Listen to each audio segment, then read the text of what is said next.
Okay, so I want to continue this discussion on uh, uh, policy and society and community, and how, when you have widespread problems, it will stem from fundamental problems, fundamental flaws, down at the foundation of a society or a community.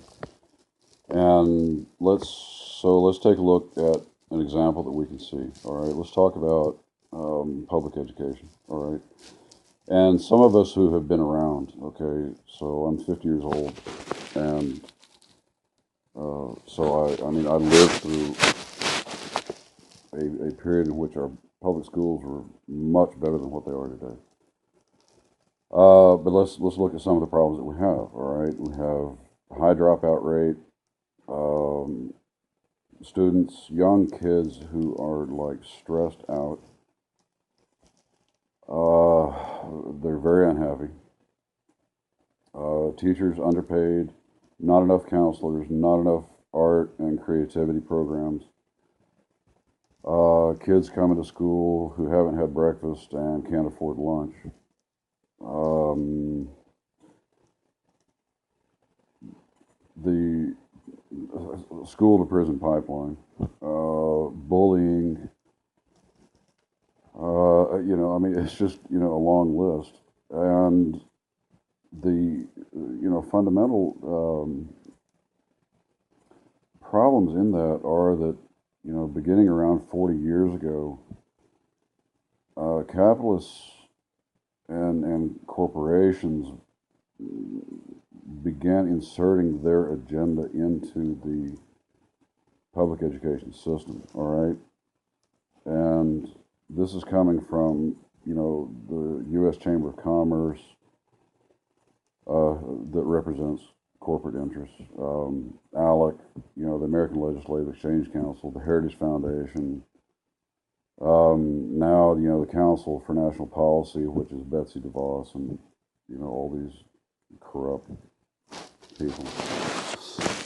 And so some of the things they did is that they have taken over a lot of school boards.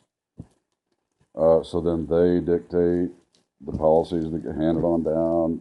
They suppress teacher wages, try to bust teachers' unions. They dictate what goes into the textbooks and what gets left out. They've come up with standardized testing, which is, not a real education. And that wasn't just, George Bush, but also Barack Obama did his own version of that. No child left behind crap. And they always give it some nice sounding name because they have to sell the idea. But when you understand what it actually is, it's destructive. Okay. And so, they inserted their agenda into it, and now we're getting the results. And then the latest thing going on in the last 15 years is this thing called charter schools, which is, what people don't realize, because again, they gave it a nice, descriptor, school choice. But what it is defunding public education and then opening privately owned schools called charter schools, which then actually operate for profit of their owners and administrators, while they pay their teachers even less than public school teachers. So they have a high turnover rate. They don't have the same programs. They don't have special ed. They don't have, and it just keeps going on because the American people fail to see through the crap and then fail to address the fundamental policies and the fundamental flaws. All right. So now let's get back to our discussion on the Muslim community, and I want to again revisit this idea that we have in our community lots of good people running here and there, trying to organize this, fix that. Okay, because we have like 1,000 fires burning. We've got Wars have destroyed, half the Muslim world, and, we're trying to raise funds for that. Uh, our community loses the interest of probably 90% of the youth and 90% of the converts. 90% of the Muslim community does not attend the masjid daily, like outside of Jumu'ah. So the masajid have lost the interest of 90% of the Muslims, even. Okay? And again, I'm not blaming imams or board members or masajid. I'm saying that we need to acknowledge the problems and then look for the fundamental changes that have to be made to improve the situation or fix the situation. All right. And so, an example that, like, I give, because we see also in society all these movements, Black Lives Matter, the move to amend, trying to get rid of money in politics, which is actually a core, okay, is something that really should be focused on, all right?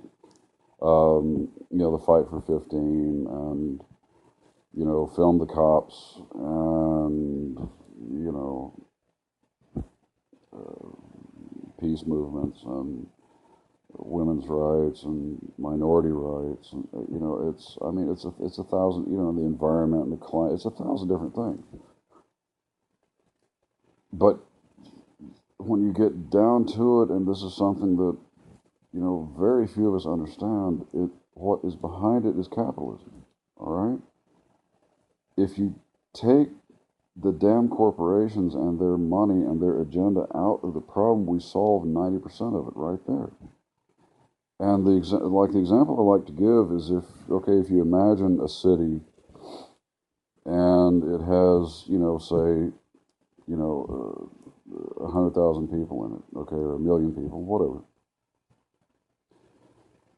And in the city, one day, something happens, okay? And what happens is you get 100 people, very bad people, walking through the city with flamethrowers. And left and right, they're setting fire to buildings and houses, all right? And they just keep going. Now, the people have, three options, all right? Either ignore it, which is the worst option, for obvious reasons. Okay, the whole place will be burned down, and we'll be left with nothing. So ignoring it is not a good option.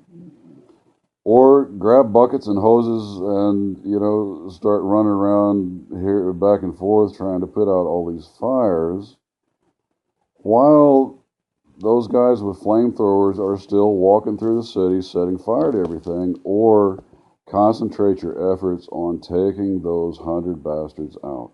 All right? And then you can go back and rebuild. But, people have got to understand, the obvious logic of this, all right? You've got to focus your efforts and your organizing and your resources on correcting the fundamental troublemakers. And by that, I don't mean just, bad human beings who make trouble like the Koch brothers and the entire Republican Party and 80% of the Democratic Party, okay, but like the issue of getting money out of politics, okay, or getting rid of capitalism, okay, because it has its impact on racism and gender rights and the environment and the climate destruction and the never-ending wars, honestly, that threaten to just eliminate all of us, okay. It's very serious, okay, and we have to be serious and intelligent on our approach to these things. Really, in attacking like fundamental policy changes, fundamental redefinition of our economy, our society, and our, the way we govern ourselves. All right, and in our community, in Muslim communities, it's the same thing. We have to have concentrated effort.